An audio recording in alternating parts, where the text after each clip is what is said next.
रामकृष्ण हरी माऊली. मी अक्षय अरविंद नाईक आणि नुकताच मी संत ज्ञानेश्वरांची मुक्ताई हा चित्रपट पाहिला.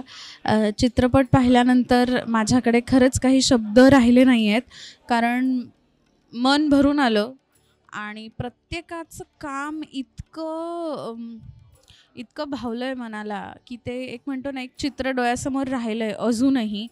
छोटे छोटे मोमेंट्स होते. आपण आपण संतांबद्दल अनेक गोष्टी वाचल्या आहेत, पण जेव्हा त्या आपल्या डोळ्यासमोर अशा प्रकारे येऊन उभं राहतं, तेव्हा त्या कलाकारांची ती काय म्हणतो, ते क्रेडिट त्या कलाकारांना जातं. आणि सगळ्यात महत्त्वाचं म्हणजे डिरेक्टर दिग्पाल लांजेकर सर, त्यांनी खूप कमाल काम केलं आहे आणि खूप छान गोष्ट लोकांपर्यंत मांडली आहे. त्यामुळे मी तुम्हा सगळ्यांना असं म्हणेन, की सगळ्यांनी एकत्र मिळून हा चित्रपट तुम्ही पहा आणि मुळात लहान मुलांना घेऊन जा हा चित्रपट पाहायला, कारण आत्ताच्या पिढीला आणि आपल्या येणाऱ्या पिढीला संतांबद्दल जाणून घेण्याची खूप गरज आहे. त्यामुळे थँक्यू सो मच. फिल्म खूप कमाल आहे. चित्रपटगृहात येऊन पहा. थँक्यू. नमस्कार मंडळी. रामकृष्ण हरी. मी श्रीरंग देशमुख. आत्ता ज्ञानदेवांची मुक्ताईचा खास शो बघून बाहेर आलो आहे आणि अजूनही मी खरं तर बाहेर आलेलाच नाही आहे.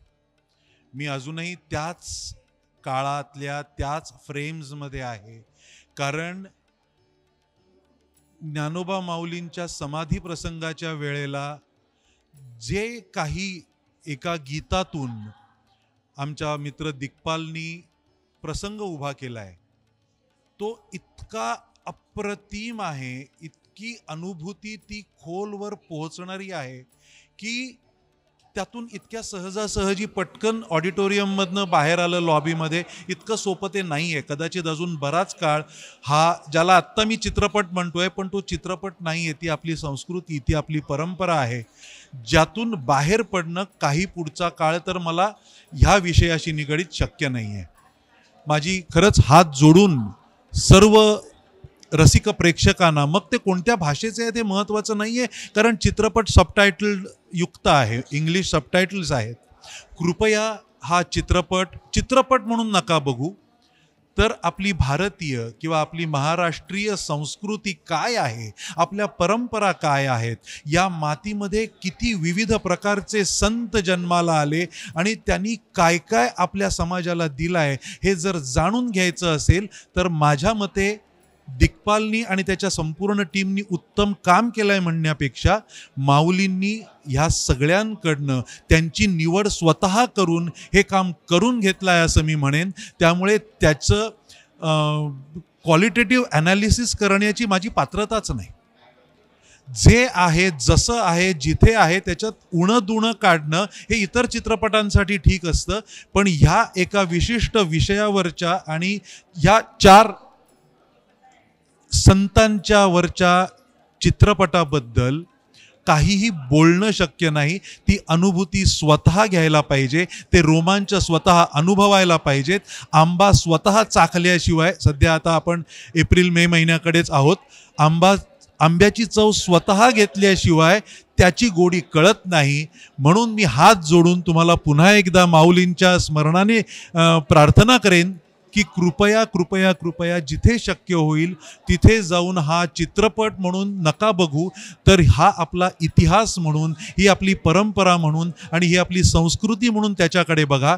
आणि तुम्हाला काय मिळतं हे तुमचं तुम्ही ठरवा. मला खूप काही मिळालं आहे, ज्यातनं बाहेर पडायला खूप वेळ लागणार आहे. त्यामुळे खरं तर मी खूप अवसान आणून हे सगळं बोलतोय, जे खरं बोलणं शक्य नव्हतं, कारण मी दिग्मूढ झालेला आहे. रामकृष्ण हरी. मुक्ताई, ज्ञानेश्वरांची मुक्ताई हा सिनेमा मी आत्ताच पाहिला आणि इतक्या धकाधकीच्या आपल्या जीवनामध्ये आणि आजूबाजूची परिस्थिती इतकी आता विचित्र आहे की नक्की कळत नाही कोण बरोबर आहे, कोण काय करत आहे अशा वेळेला. आणि आपण ज्या पद्धतीचे चित्रपट पाहतोय, चित्रपटसुद्धा इतका पुढे गेलेला आहे आता, त्यावेळेला असा एक छान शांत करणारा चित्रपट येतो आणि तुम्हाला आनंद देतो. तसाच आनंद झाला मला हा चित्रपट पाहून. लहानपणी दूरदर्शनवरती ब्लॅक अँड व्हाईटमध्ये ज्ञानेश्वर माऊलींच्या वरती आलेला चित्रपट पाहिला आहे, तुकाराम पाहिला आहे. तर ही सगळी मंडळी संत म्हणून किती कमाल आहेत, किती ग्रेट आहेत आणि आपली किती किती कमाल परंपरा आहे महाराष्ट्राची हे आपल्याला पुन्हा एकदा दिग्पालनी दाखवून दिलं आहे. आणि त्यामुळे मला असं वाटतं की दिग्पाल आणि त्याच्या संपूर्ण टीमचं कौतुक आहे. संगीत खूप छान आहे, सगळ्या अभंगांना इतक्या सुंदर चाली दिलेल्या आहेत. सगळ्यांचं कौतुक करावं तितकं थोडंच आहे. सगळ्या कलाकारांनी, नवीन कलाकारांनी पण खूप छान कामं केली आहेत. ज्ञानेश्वर दिसू लागतात थोड्या वेळानंतर. मुक्ताईसुद्धा इतकी गोड आहे ती मुलगी. त्यामुळे या सगळ्यांना खूप शुभेच्छा आणि या चित्रपटाला खूप खूप शुभेच्छा. तुम्हाला जर का तुमच्या धकाधकीच्या आयुष्यातून तुम्हाला जर का शांतपणा पाहिजे असेल तर मला असं वाटतं की तुम्ही तो शांतपणा शोधण्यासाठी हा चित्रपट जरूर पहा. तुम्हाला खूप खूप बरं वाटेल, मनाला समाधान वाटेल. नमस्कार, मी परी तेलंग आणि मी आज ज्ञानेश्वरांची मुक्ताई या सिनेमाला आलेले आहे. आणि मला असं वाटतं की हा सिनेमा नाही, ही एक अनुभूती आहे. आणि आपल्या महाराष्ट्राला संतांची फार मोठी परंपरा आहे आणि ह्या सिनेमामध्ये तर ज्ञानेश्वरांच्या समाधी क्षणाच्या निमित्ताने सबंध संतांची मांदियाळी आलेली आहे आणि ते एकामागोमाग येत राहतात, तुम्हाला निशब्द करत राहतात, त्यांच्या भावना तुमच्यापर्यंत पोहोचवत राहतात. आणि मला असं वाटतं की आत्ता ह्या मॉडर्न जगामध्ये ना फार अध्यात्म किंवा स्पिरिच्युअलिटीकडे आत्ता हळूहळू लोक अंगीकारायला लागली आहेत. तर दिग्दर्शक दिग्पाल लांजेकरांचं मी फार कौतुक करेन आणि फार मोठं धाडसाचा सिनेमा यांनी केला आहे ह्याच्यासाठी, कारण आजकाल आपल्याला लोकांना आवाहन करावं लागतं आहे की थिएटरमध्ये या आणि सिनेमे बघा छान.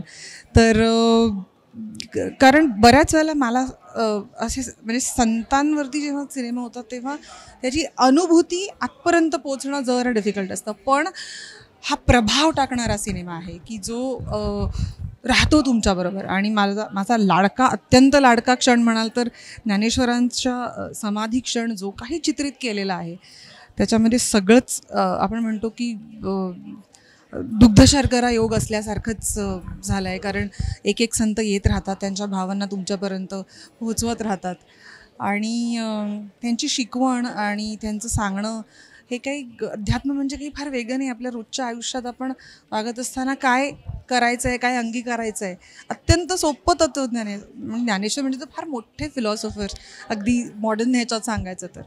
पण ते ज्ञान आपण आतमध्ये झिरपत ठेवलं पाहिजे. आणि मला विशेष कौतुक करायचं आहे ते म्हणजे मुक्ताईचं आणि ज्ञानेश्वरांचं. आणि मी त्यांची खरी नावं नाही घेणार कारण ही त्यांची ताकद आहे की ते दोघंही स्वतः नाहीसे झालेत आणि संपूर्णपणे मुक्ताई आणि ज्ञानेश्वर महाराजच तुम्हाला दिसत राहतात. आणि माझी स्वतःची अशी धारणा आहे फार की जेव्हा अशा मोठ्या लोकांवरती सिनेमे होतात तेव्हा कुठेतरी त्या आत्म्यांचा किंवा त्या सोल्सचा एक कृपाप्रसाद असतो, एक ब्लेसिंग असतं आणि ते जाणवतं आपल्याला. म्हणून तो असा आतवर खोलवर पोचतो सिनेमा. सो सिनेमाला खूप खूप शुभेच्छा, संपूर्ण टीमचे आभार की एवढा सुंदर सिनेमा तुम्ही आमच्यासाठी केलात आता. आणि लोकांना मला सांगायला आवडेल की नक्की थिएटरमध्ये जाऊन हा सिनेमा आवर्जून बघा, आपल्या ज्ञानेश्वर महाराजांसाठी बघा. रामकृष्ण हरी. नमस्कार, मी सीमा देशमुख. संत ज्ञानेश्वरांची मुक्ताई हा चित्रपट आत्ता नुकताच बघून मी चित्रपटगृहातून बाहेर आली आणि मंत्रमुग्ध करणारा असा हा अनुभव होता. चित्रपटाचे दिग्दर्शक दिग्पाल लांजेकर यांचं या चित्रपटासाठी फार मनःपूर्वक मी अभिनंदन करते, मी त्यांचे आभार मानते. हा चित्रपट त्यांनी आपल्यासमोर आणला याबद्दल. कारण संत ज्ञानेश्वर आणि संत मुक्ताई, संत निवृत्तीनाथ, संत सोपानदेव या 4 भावंडांची गोष्ट आपल्यासमोर दिग्पाल लांजेकर यांनी ज्या रंजक पद्धतीने आणलेली आहे आणि आपल्याला आपल्या समृद्ध वारशाची जाणीव त्यांनी करून दिलेली आहे, त्यासाठी हे आभार मी त्यांचे मानते आहे. सगळ्या कलाकारांनी जीव ओतून काम केलेलं आहे, विशेषतः संत ज्ञानेश्वर आणि संत मुक्ताई यांची कामं करणारे कलाकार. पण त्याचबरोबर प्रत्येक लहान मोठ्या भूमिकेतल्या कलाकारांनी अतिशय मनापासून आणि फार सुरेख काम केलं आहे. प्रत्येकजण तो कलाकार न वाटता ती भूमिकाच वाटलेल्या आहेत. म्हणजे संत चांगदेवांचं काम करणारे अजय पुरकर असतील किंवा यशोदामाईचं काम करणाऱ्या स्मिता शेवाळे असतील, सगळ्यांनी अक्षरशः आपण फार सहज म्हणतो की भूमिका जगलेत, पण ह्यातला प्रत्येक कलाकार त्या भूमिकेमध्ये अगदी एकरूप होऊन गेलेला वाटतो. अतिशय सुरेख असा हा अनुभव आहे. माझी सगळ्यांना विनंती आहे की तुम्ही सगळ्या कुटुंबासहित आपल्या कुटुंबातल्या विशेषतः लहान मुलांना घेऊन हा चित्रपट बघायला चित्रपटगृहात जा आणि हा चित्रपट नक्की नक्की बघा. संत ज्ञानेश्वरांची मुक्ताई. धन्यवाद. मराठी मनोरंजन सृष्टीमधील मालिका, चित्रपट, नाटक तसेच कलाकारांबद्दलच्या नवीन अपडेट्स जाणून घेण्यासाठी नक्की सबस्क्राईब करा इट्स मज्जा मराठी या आपल्या नवीन यूट्यूब चॅनलला.